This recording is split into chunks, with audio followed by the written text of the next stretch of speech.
Hi, it's Tom Satori here, and for those in the know, I've been designing logos for more than 15 years at this point. I'm condensing my 15 years of logo design experience into a 7-minute video to help you master the art of logo design. So, let's get into it. Now, if you're not including this first thing in your logo design workflow, well, you're missing out on a huge trick.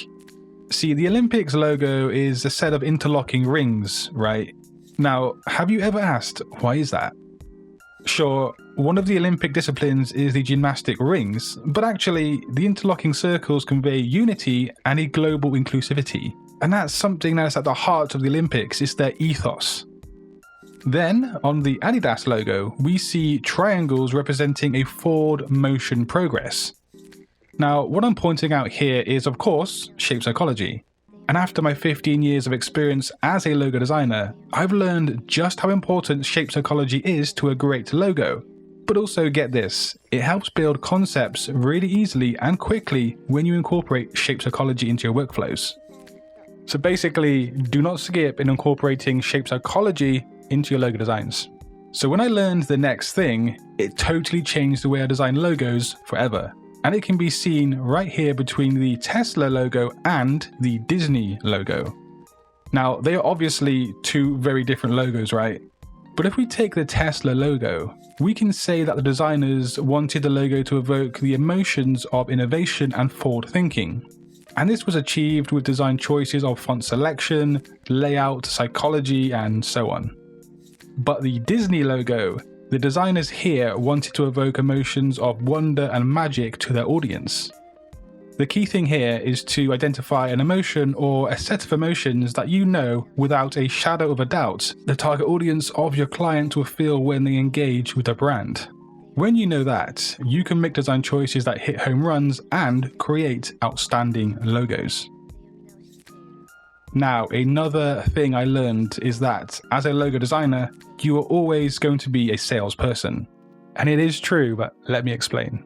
It's essential to educate and persuade your clients about your design choices, both in conversation and during a presentation.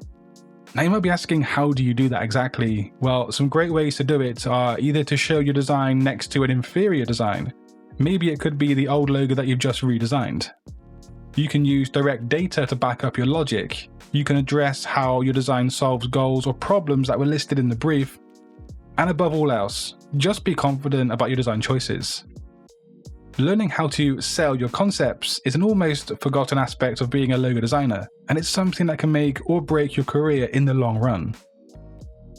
The next thing I learned pretty early on, and you can see me talking about it on older videos on this channel, is to simply throw away design trends when it comes to logo designing. Literally just chuck them into that dumpster fire and be done with them once and for all when it comes to logo designs. While trends do come and go, a timeless logo endures the test of time.